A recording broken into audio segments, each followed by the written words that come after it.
Hello and welcome to or welcome back to my channel. My name is Marin and here you will find a little beauty, a little books, and a little teaching content. So if that sounds like something you might enjoy, I would love for you to subscribe and stick around and join me in my little corner of YouTube. Today's video is going to be my July reading recap where I will take you through all of the books that I read during the month. So let's go ahead and get into it.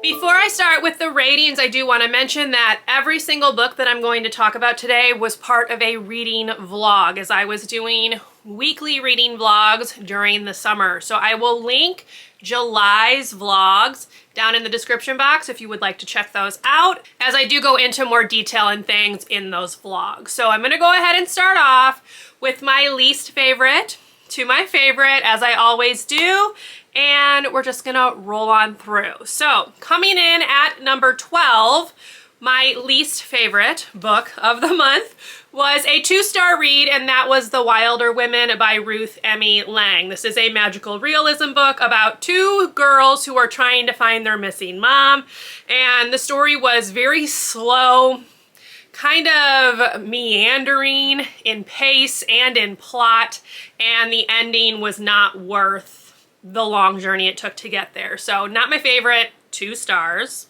At number 11 is the 19th Nancy Drew book, The Quest of the Missing Map by Carolyn, Keene. I liked this one, but not quite as much as some of the others I've read.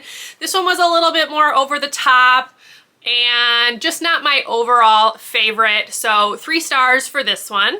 At number 10 is the Histories by Herodotus, which I am giving 4 stars. This took me a very long time to read, almost the entire month of June and the first week of July, because I was taking this in chunks, reading just like a handful of pages at a time. I did enjoy this. Herodotus has a very funny way of telling his story. He goes off on tangents and then he'll say things like, I'm not going to apologize for going on that detour because I've been doing it the whole book. Just, he had like a sense of humor with his writing. Some of it is very tedious to get through. I highly recommend reading this physically if you're going to, and making copious use of the footnotes, because that really helped me put things into context, but I still had to do quite a bit of Googling as well because of like the ancient terms and things like that. I did really enjoy this, just the tediousness makes it impossible to give 5 stars, but it's definitely a 4-star. Coming in at number 9 is The Extraordinary Education of Nicholas Benedict. This is the prequel to the Mysterious Benedict Society series, and it is written by Trenton Stewart. I also gave this one 4 stars. I thought it was a good time. Not as enjoyable as the Mysterious Benedict Society books in my opinion, but it was nice to get a look at what Nicholas Benedict was like prior to those books. At number 8, we have The Hero's Guide to Being an Outlaw by Christopher Healy. This is the 3rd and final book in the League of Princes series, which I also gave 4 stars. I enjoyed it, not quite as much as book 2 or book 1, but still a good time and a good series finisher. And at number 7 is the 2nd book in that same series, which is The Hero's Guide to Storming the Castle, which obviously I also gave 4 stars. I did like this one quite a lot. I think it was my favorite of the 3. The princes in this book are absolutely hilarious, and it was a good time. At number 6 is The Only One Left by Riley Sager, which I likewise gave 4 stars. This is by far my favorite Riley Sager book that I've read. I almost gave it 5 stars. I just felt like he took the easy way out with the ending. I would have liked to see a little bit more, so couldn't give it 5 stars. At number 5 is a YA graphic novel, The Librarian of Auschwitz. This was adapted by Salva, Rubio, and I enjoyed this one. 5 stars, very impactful, an important thing to read. I have not read the actual book that this was based on. I know that that had a little bit of controversy involved in it, but I felt like this was a very easily accessible adaptation. Taught me some things that I did not know, and I would recommend.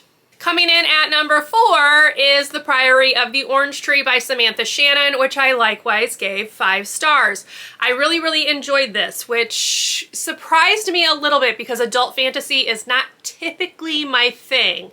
And if you watched my vlogs while I was reading this, I spent a lot of time trying to figure out how all of these different characters were going to come together, because obviously that is what it was leading up to. I felt like this was extremely well written. I found this very engaging, very easy to read despite its size. I did read this in like 50 to 55 pages a day and really, really enjoyed it. Definitely looking forward to reading the prequel and anything else she might write in this series. Coming in at number 3 is Invisible Storm by Jason Kander. This is a nonfiction memoir where he details his issues with PTSD and the impact that that had on him, his family, and his political career. So I really enjoyed this. The audio especially, I would highly recommend that as he narrates it.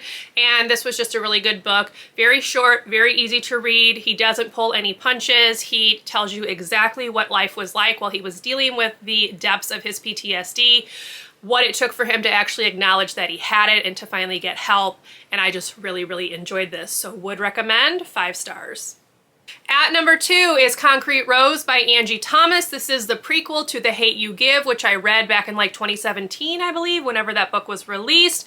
I felt like this one was not quite as good, and it took me a while to really become engaged, to really care about Maverick as a character and what he was going through, but there is a conversation that happens towards the end of the book that solidified that this is definitely a 5 star. If you liked The Hate U Give, I think you will like Concrete Rose, and I would recommend. And coming in at number 1 is Out of the Easy by Ruta Sepetys. Again, 5 stars. This is a historical fiction book where we're following Josie. It is 1950. It is set in New Orleans. Josie is the daughter of a sex worker, and a lot of stuff happens. There's not really anything else that I can really say about it. Her mom gets caught up in like a murder plot, and Josie is trying to figure out what exactly is going on. So if you like historical fiction, this is an author definitely worth checking out. I have given all 3 of the books that I've read by her 5 stars, and yes, this is another winner. All right, so now we're gonna go ahead and move on to my overall reading stats for the month. So in July, I read 12 books for a total of 4,950 pages. That is by far the most number of pages I have read in a single month, probably ever. Now, that does have an asterisk by it because the Histories by Herodotus is like 704 pages, and I did not read all of it in July. It just was finished in July, so its stats go on to July's stats.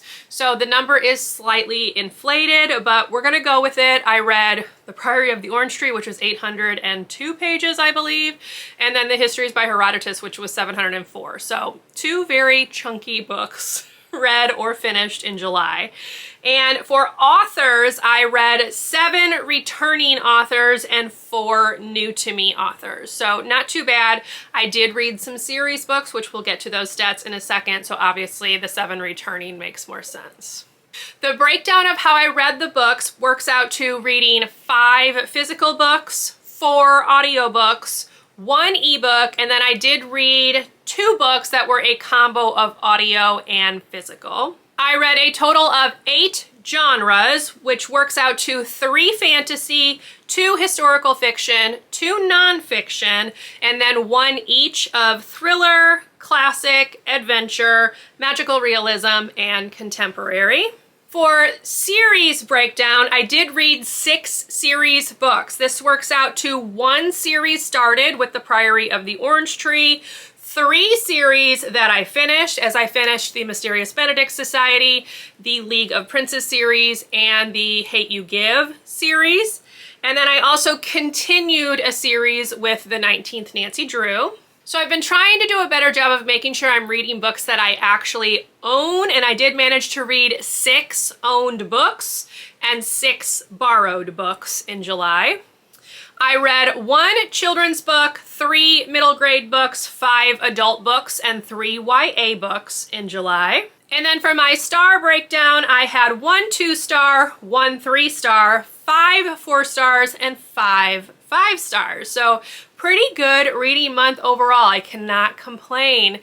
That's a lot of 4 and 5 stars, which means I was enjoying way more books than I didn't like. I really only had one that I didn't really like, which was the Wilderwomen.